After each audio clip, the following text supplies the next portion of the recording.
देखिए बात अब मैं कहने में परहेज भी नहीं करूंगा। माननीय प्रधानमंत्री कहते हैं कि बेटी पढ़ाओ बेटी बचाओ। मैं माननीय प्रधानमंत्री से ये कहता हूं कि 9,000 रुपए में ये जो आप कहते हो कि बेटी पढ़ाओ बेटी बचाओ, ये हम किस तरह से अभी इस जो समय चल रहा है 450 रुपया आटे की गुत्थी है 10 किलो की, और 200 रुपए किलो तेल जा रहा है सरसों का। मुझे ये बताए 50 रुपए किलो टमाटर जा रहे हैं। मुझे ये बताए हम अपने बच्चों के लिए कोई आज तक हम अपने बच्चों के लिए कभी फ्रूट लेकर नहीं गए।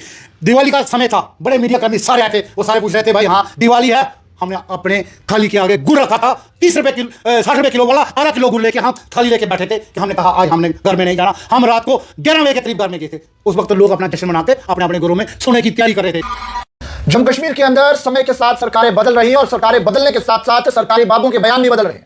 हाल ही में जम्मू कश्मीर के अंदर उमर अब्दुल्ला एक कॉन्क्लेव के अंदर एक बयान सामने आया है। उमर अब्दुल्ला साहब कह रहे हैं कि जम्मू कश्मीर के तमाम डेली वेजर्स का डाटा फिर से खंगाला जाएगा और तमाम डेली वेजर्स का डाटा कलेक्ट करने के बाद फिर डेली वेजर्स की रेगुलाइजेशन को लेकर सोचा जाएगा। इसके बीच मेरे साथ खास बातचीत करने के लिए रवि हंस जी हैं, पीएचडी डेली वेजर से बखूबी जानते हैं, डेली वेजर्स को लेकर काफी देर से आवाज बुलंद कर रहे हैं। शशि जी इरिगेशन से हैं और काफी देर से जम्मू कश्मीर के ये तमाम चेहरे हैं जो डेली वेजर्स खुद भी डेली वेजर और डेली वेजर की आवाज बुलंद कर रहे हैं। रवि जी बहुत शुक्रिया समय देने के लिए। किस तरह से पहले देखते हैं हाल ही में उमर अब्दुल्ला जी का ये बयान आया है कि डाटा को लेकर किस तरह से आप देखते हैं?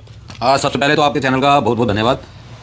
हमने भी वो बयान सुना तो ये मुझे लगता है कि सियासत का असली चेहरा सामने आ रहा है। जो ये सियासी लोग होते हैं ये मुखौटा पहन के जब इलेक्शन होता है तो ये मुखौटे में होते हैं और उसके बाद जब सत्ता मिल जाती है तब इनका असली चेहरा सामने आता है। तो मुझे लग रहा है कि अब ये इनका असली चेहरा सामने आना शुरू हो गया है।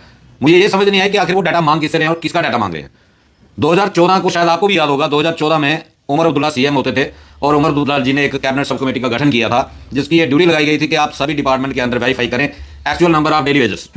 और तब उस कैबिनेट की सब कमेटी ने 61,011 डेली वेजर का डाटा फाइनल करके जिसको ऑथेंटिक किया था एडमिनिस्ट्रेटिव डिपार्टमेंट ने, और वो 24 अक्टूबर 2014 को कैबिनेट में सबमिट किया था। और उस वक्त इनका प्रपोजल बना था कि 3 फेजेस में हम इनको रेगुलराइज करेंगे। उसके बाद कश्मीर के अंदर बाढ़ आ गई, डिले हो गया। डिले होने के बाद एक कैबिनेट हुई और उसमें जब ये मुद्दा आया तब 2 मुद्दे आए थे कैबिनेट के अंदर, एक डेली वेजर की रेगुलाइजेशन का और दूसरा रिटायरमेंट एज को 58 ईयर से बढ़ा के 60 ईयर करना। तो उमर अब्दुल्ला साहब ने उस वक्त प्रेफरेंस दी थी 58 ईयर से 60 करने में, तो डेली वेजर का मुद्दा पेंडिंग रह गया। उसके बाद इलेक्शन अनाउंस हो गया, डेली वेजर का मुद्दा वहां का वहां ही रह गया। इलेक्शन जब अनाउंस हो गया तो आप ये मान के चलो कि ड्यूरिंग इलेक्शन कोई भी एंगेजमेंट जो है वो नहीं होती, तो नंबर बढ़ने का सवाल ही पैदा नहीं होता, डाटा बढ़ने का सवाल ही पैदा नहीं होता। 3 या 4 मार्च को बीजेपी और पीडीपी की कोalition सरकार बनी 2015 में, और 17 मार्च 2015 को कंप्लीट बैन लग गया डेली वेजर के एंगेजमेंट के ऊपर। इसका मतलब कि उसके बाद भी डेली वेजर नहीं लगे। जब एक आपकी ही कैबिनेट सब कमेटी का बनाया हुआ डाटा ऑलरेडी आपके पास पड़ा हुआ है, मौजूद है, तो फिर नया डाटा कलेक्ट करने का मतलब क्या है? डाटा कलेक्शन का जो मसला है वो मैं तो उसे इस तरीके से देखता हूं कि 3 बार हमारे साथ पहले भी प्रैक्टिकल हो चुका है। पहली बार 2007-8 में गुलाम नबी आजाद साहब तब चीफ मिनिस्टर थे, उन्होंने कहा कि मैं फिजिकली वेरिफिकेशन करवाऊंगा पीएचई डिपार्टमेंट के अंदर जो डेली वेजर की रेगुलाइजेशन की जब हमने डिमांड की तो फिजिकली वेरिफिकेशन हुई, पुलिस स्टेशनों में हमारी वेरिफिकेशन हुई। उसमें 5 मेंबर की कमेटी बनाई थी जिसमें तहसीलदार थे, एसएचओ थे, हमारे डब्ल्यूओ थे, हमारे एक्सीएम थे, हमारे एडब्ल्यूज थे। तो तब जो 9317 जो हमारी फिगर थी 9317 की 9317 की, तो वो फिगर डाटा बढ़ के हमारा हो गया 13,957, 4,000 इंक्रीज हो गया। उसके बाद हमारे श्यामलाल शर्मा जी आए, जब मिनिस्ट्री चेंज हुई तो श्यामलाल शर्मा जी हमारे पीएचई का मिनिस्टर बने। श्यामलाल शर्मा जी ने भी कहा कि मैं वेरिफिकेशन करवाऊंगा। जब उन्होंने वेरिफिकेशन करवाई जो 13,957 लोग थे वो बढ़ के 16,070 हो गए, 2,000 प्लस इंक्रीज हो गए। उसके बाद पीडीपी बीजेपी की सरकार आ गई। पीडीपी बीजेपी की सरकार जब आई तो सुखनंदन चौधरी जी हमारे मिनिस्टर थे, 2017 लास्ट की बात है, 18 की। तो 18 में उन्होंने कहा कि हम बायोमेट्रिक अटेंडेंस करवाएंगे। उन्होंने बायोमेट्रिक अटेंडेंस करवाई तो पीएचई जम्मू की फिगर जो होगी 22,053 हो गई, 6,000 का डाटा बढ़ गया। तो अब मुझे लगता है कि चौथी बार अगर उमर अब्दुल्ला सरकार भी डाटा कलेक्शन की तरफ जा रही है तो मुझे उम्मीद है कि ये डाटा 30,000 जम्मू प्रोविंस का क्रॉस हो जाएगा। लेकिन एक सवाल है रवि जी, मायूसी क्यों है? मायूसी क्यों है कि अगर वो कह रहे हैं, उन्होंने कहा कि मैं इन्हें रेगुलाइज करने वाला था लेकिन बाढ़ के चलते ऐसा हुआ कि हम नहीं कर पाए। अगर 58 साल से 7 साल की एज हो सकती है बाढ़ आने के बाद, तो फिर डेली वेजर रेगुलाइज करना कौन सी बड़ी बात थी? कैबिनेट हुई थी ना बाढ़ आने के बाद, जब बाढ़ के बाद आपके हालात थोड़े नॉर्मल हुए, कैबिनेट हुई ना वहां पे, कैबिनेट में आपने डिसीजन लिया ना 50 ईयर से 58 ईयर से आपने 60 ईयर किया, तो डेली वेजर क्यों नहीं किया? इसका मतलब आपकी नीयत में खोट थी। अगर उस वक्त आपने कर दिया होता ये नौबत ही नहीं आती। तो आज भी अगर आपकी नीयत में खोट ना होती तो मुझे लग रहा है कि आपकी सरकार बने हुए 3 कैबिनेट हो गई हैं। आपने स्पेशल स्टेटस के लिए रेजुलेशन पास कर दिया, तो डेली वेजर के लिए भी रेजुलेशन पास करके आप एलजी साहब को भेज देते। पहले इलेक्शन से पहले आप कहते थे हम आते ही पहले डेली वेजर का मसला हल करेंगे, अब आप डेली वेजर पे बोलते नहीं हो, अब आप डाटा कलेक्ट करने की बात कर रहे हो, जबकि सारा डाटा ऑनलाइन है, एनआईसी पोर्टल के ऊपर सारा डाटा अवेलेबल है, बायोमेट्रिक अटेंडेंस हुई है, आप सैलरी दे रहे हो ना, सैलरी ऑनलाइन मिलती है, बैंक में आती है, तो बिना डाटा के आप लोगों को सैलरी दे रहे हो। डाटा का खेल खेला जा रहा है। ये मैं कह रहा हूं ना कि कुछ लोगों के साथ कमिटमेंट हुई होगी कि आपको हम एडजस्ट करेंगे। अब जब डाटा दोबारा कलेक्ट किया जाएगा उन लोगों को बीच में एडजस्ट किया जाएगा, फिर ये डाटा बढ़ जाएगा, और जब डाटा बढ़ जाएगा तो उसका खमियाजा कौन भुगतेगा? जो पिछले 30 साल से डेली वेजर काम कर रहा है। जो इसी वजह से मारा गया, जैसे जो बैकडोर का चलता है ना कि स्टेटमेंट्स आती हैं कि बैकडोर, तो ये इसी वजह से होता है, क्योंकि एक्चुअल डाटा कभी भी एक जगह पर स्टैंड नहीं करता, हर बार डाटा बदल जाता है, वेरिफिकेशन होती है, डाटा बदल जाता है। वो कैसे बढ़ जाता है ना, आज तक सरकार ने कभी एक्शन लिया। जब 9317 की लिस्ट गई थी, ऑलरेडी गई थी, तो डाटा बढ़ के 13,957 हो गया। सरकार की जिम्मेदारी बनती थी उसकी वेरीफाई करवाती कि ये डाटा इंक्रीज कैसे हुआ, लेकिन सरकार ने नहीं करवाया। उसके बाद जब 13,957 से 16,000 तक पहुंचा, अभी सरकार की जिम्मेदारी बनती थी कि भाई अगर ये पहली लिस्ट इतनी है, ये लिस्ट बढ़ी कैसे, लेकिन नहीं हुआ। फिर जब 16,070 से 22,000 चला गया, तभी सरकार को वेरिफिकेशन करवानी चाहिए थी कि कौन लोग ऐसे हैं जो डाटा इंक्रीज करके बता रहे हैं, लेकिन सरकार ने कोई कार्रवाई नहीं की, क्योंकि सरकार का मोटिव ही यही था कि डिलेइंग टैक्टिक्स अपनाओ। पहले तो 2 साल लगेंगे डाटा कलेक्ट करने के लिए, उसके बाद डाटा इंक्रीज मिलेगा, फिर बहाना हो जाएगा ये डाटा बढ़ गया जी, हम क्या करें। ये सिर्फ और सिर्फ लोगों को गुमराह करने का फार्मूला जो है वो उमर अब्दुल्ला ने तलाशा है। और इस वक्त इसके बीच मेरे साथ शशि जी भी इरिगेशन से, और इनसे भी खास बातचीत करने की कोशिश करेंगे। आखिरकार डेलीवेजर्स इस वक्त ये साफ कहते हुए नजर कि आखिरकार ये डाटा का खेल जो है वो देखने को मिला। शशि जी, किस तरह से देखते हैं, इरिगेशन से आप हैं, क्योंकि आपका भी अहम रोल जो है वो जम्मू कश्मीर के अंदर है, क्योंकि आप भी कराल से कवर कर रहे हैं। तमाम बासमती की बात करें और बिल्कुल यहाँ पर खासकर लोकल ट्रांसफर की बात करें, चावल है, और भी काफी रोल आप लोगों का रहा है, लेकिन किस तरह से देखते हैं कि इस बयान को लेकर और अब जो डाटा कलेक्शन की बात की जा रही है। देखिए सर, मैं तो पहले नंबर तो आपके चैनल का तहे दिल से शुक्रिया अदा करता हूँ। देखिए, ये जो डाटा की बात कर रहे हैं, डाटा इनके पास ऑलरेडी सबमिट पड़ा हुआ है। बाकी मेरे भाई रवि ने तो क्लियर कट में बता दिया कि जो डाटा हमारी एनआईसी हुई है, ये जो हमारी सैलरी आ रही है, ये बैंकों में आ रही है। अगर हमारा डाटा इनके पास नहीं है तो हमारी सैलरी कैसे बैंकों में जा रही है? ये तो एक किस्म का फरार हो जाएगा। फिर अगर ये डाटा की बात करें, हम लोग जो सैलरी ले रहे हैं, ये क्या ये ऐसे ही जा रहे हैं हमारी सैलरी? इनके पास ऑलरेडी हमारा डाटा, ये हमारे डेली वेजरों का शोषण हो रहा है और मजाक हो रहा है इनके साथ बड़ा मजाक हो रहा है। देखिए, जो भी सरकार में आता है वो कहता है कि हाँ हम इनको रेगुलाइज करेंगे। अब देखिए, सीएम साहब ने तो बोल दिया कि हम इनको नंबर 1 प्रायोरिटी पे इनका मसला हल करेंगे। अब हमें ये समझ नहीं आ रहा वो कब प्रायोरिटी जो पेश होगी। इन्होंने अपने काम करवाने हो, देखो कितनी गाड़ियां आ गई जम्मू कश्मीर में, इन्होंने अपनी गाड़ियां लेनी थी सेंटर में, किस तरह से चले गए, इनको गाड़ियां मिल गई, हर चीज़ की सुविधा मिल गई। और ये जो परमानेंट मुलाजिम है, उनका जो डीए था रुका हुआ था वो दिला दिया इन्होंने, मगर डेली वेजर जो है उनके बारे में कुछ नहीं सोचा। अगर इन्होंने हमारी फाइल भी एलजी साहब के पास भेजी होती तो हमें भी थोड़ा भरोसा होता कि नहीं, हमारे जो डेली वेजर भाई हैं इनकी फाइल भी एलजी साहब के पास गई है।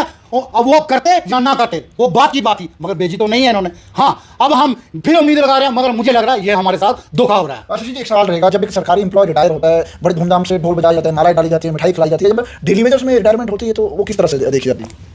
सर, मैं अभी आपको क्या बताऊं कि जो डेली वेजर की रिटायरमेंट होती है वो अपनी पूरी ईमानदारी के साथ अपना काम करता है। जब जाने की बारी आती है तो वो बेचारा चुपके से बाहर निकल जाता है, क्योंकि वो लेकर क्या जाएगा। सर देखिए, ये जो परमानेंट मुलाजिम है वो खूब सारे पैसे लेकर जाते हैं, मगर डेली वेजर खाली क्या करके जाता है, वो खाली अपने डिपार्टमेंट में मेहनत करके छोड़ जाता है और खाली अपना नाम छोड़ जाता है कि वो डेली वेजर था, इसने आज तक पूरी ईमानदारी से काम किया। वो भी अफसरान लोग तभी पूछते हैं उसको जब तक वो काम कर रहा है, अगर वो थोड़ा सा ढीला हो जाए कोई भी उसकी हेल्प के लिए आगे नहीं आता। डेलीवेजर्स को लेकर किस तरह से परेशानियां डेलीवेजर्स के बीच देखने को मिली, एक सवाल रहेगा, क्योंकि एक आम इंसान की तरह आप लोगों ने भी उम्मीद इस विभाग के अंदर दी है, आप लोग के बच्चों की भी उम्मीदें होंगी कि वो अच्छे स्कूलों में पढ़े, अच्छे कॉलेजों में जाकर पढ़े, क्योंकि हर एक बाप चाहता है कि उसकी औलाद एक अच्छे मुकाम पर पहुंचे, लेकिन क्या लगता है उन्हें वो तालीम मिल पाती है आज के समय में, जो आपकी वेजेस है, जो आपकी तनख्वाह है?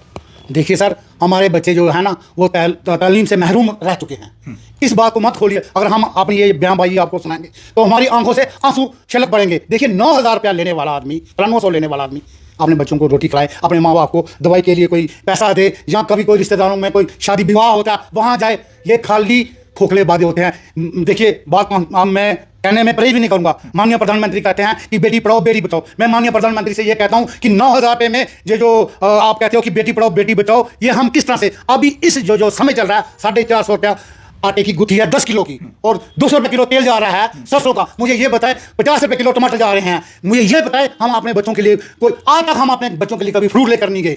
दिवाली का समय था, बड़े मीडिया कर्मी सारे आए थे, वो सारे पूछ रहे थे भाई हाँ दिवाली है, हमने अपने थाली के आगे गुड़ रखा था, 30 रुपये किलो 60 रुपये किलो वाला आधा किलो गुड़ लेके हम थाली लेके बैठे थे कि हमने कहा आज हमने घर में नहीं जाना। हम रात को 11 बजे के करीब घर में गए थे। उस वक्त लोग अपना जश्न मनाते अपने अपने घरों में सोने की तैयारी कर रहे थे। जो परमानेंट मुलाजिम है वो खूब सारा सामान लेके गए थे, मगर हमारे डेली वेजर भाई है वो चुपके चुपके रात को गए थे। मगर हमें दुख नहीं है कि उनको परमानेंट जो मुलाजिम है वो खूब सारी सैलरी लेते हैं, खूब सारा सामान लेकर के, मगर मेरे अपनी ओर से ये कहना चाहता हूँ, हम भी उनके साथ काम करते हैं, मगर उनको भी हमारी मदद करनी चाहिए कि हाँ ये लोग 30-30 साल से डिपार्टमेंटों में काम कर रहे हैं, इनका भी हक बनता है। कई बार ऐसा कहा जाता है कि हाँ आप जो लोग हैं, आपका जो डाटा वो हमने बेच दिया है।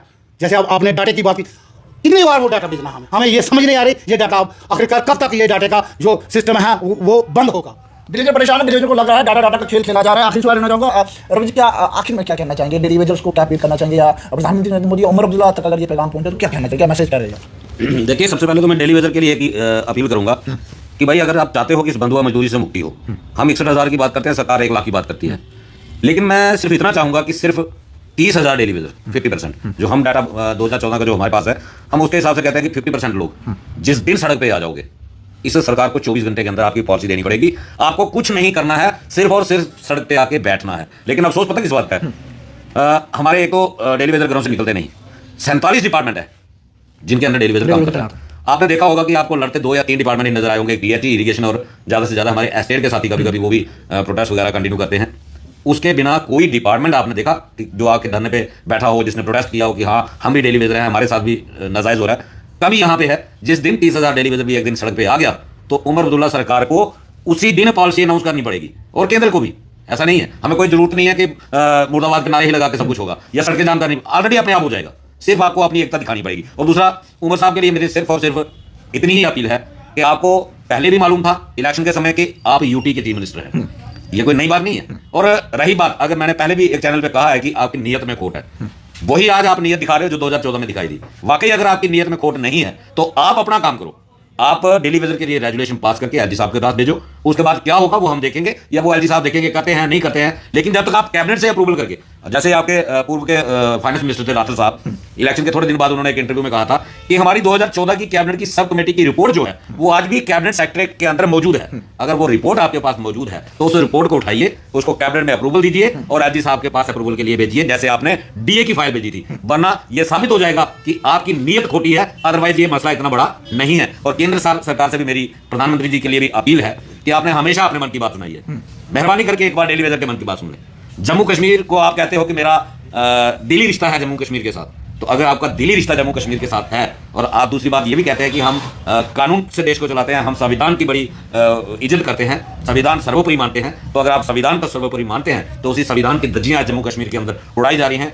श्रमिक कानूनों का इतना उल्लंघन जम्मू कश्मीर के अंदर हो रहा है कि ना डेली वेजर को पीएफ की स्कीम मिलती है, ना डेली वेजर को ईएसआई का बेनिफिट मिलता है, ना जो कोई डेली वेजर रिटायर हो जाता है उसको ग्रेजुएटी मिलती है, ना किसी डेली वेजर की डेथ होने पर उसको कोई इंश्योरेंस मिलता है, ना डेली वेजर को कोई सरकारी सुविधा मिलती है, ना कोई स्कीम मिलती है, ना सरकारी राशन मिलता है। जब कोई सरकारी स्कीम लेने की बारी आती है तो डेली वेजर को कहा जाता है आप गवर्नमेंट इंप्लॉय को। अगर डेली वेजर गवर्नमेंट इंप्लॉय है तो गवर्नमेंट को इंप्लॉइज को मिलने वाली सुविधा डेली वेजर से क्यों छीनी जा रही है, मुझे ये आज तक समझ नहीं आया। हमारे साथ काम करने वाला परमानेंट इंप्लॉय 80-90 हज़ार सैलरी लेता है, उसको 70,000 रुपया चिल्ड्रन अलाउंस मिलता है, उसको एलटीसी मिलती है। भगवान ना करे किसी के साथ कोई मिस हैपनिंग हो जाती है तो उसके परिवार के दूसरे सदस्य को जॉब मिल जाती है, उसको पूरी सोशल सिक्योरिटी मिलती है। और उसी के साथ काम करने वाला डेली वेजर 9,300 रुपया मात्र, और अगर उसके साथ कोई मिस हैपनिंग होती है तो उसका 9,300 भी बंद, और यहां तक कि उसकी 70-75 महीने की जो पेंडिंग पड़ी है उसका कोई अता पता नहीं, इंश्योरेंस की कोई खबर नहीं। तो मैं प्रधानमंत्री जी से अपील करना चाहूंगा कि आप कहते थे कि डॉक्टर श्यामा प्रसाद मुखर्जी जिन्होंने एक प्रधान एक संविधान एक निशान का नारा लगाया था, आप उनको बहुत मानते हो, लेकिन आज भी जम्मू कश्मीर के अंदर क्या एक संविधान एक निशान और एक प्रधान का नारा जो है वो आप इंप्लीमेंट कर पाए हैं? ये बहुत बड़ा सवाल, ये निशान जो है वो आज केंद्र सरकार के भी ऊपर खड़ा है कि केंद्र में मजबूत सरकार होने के बाद जम्मू कश्मीर के अंदर अलग अलग लोगों के लिए अलग अलग कानून चल रहा है।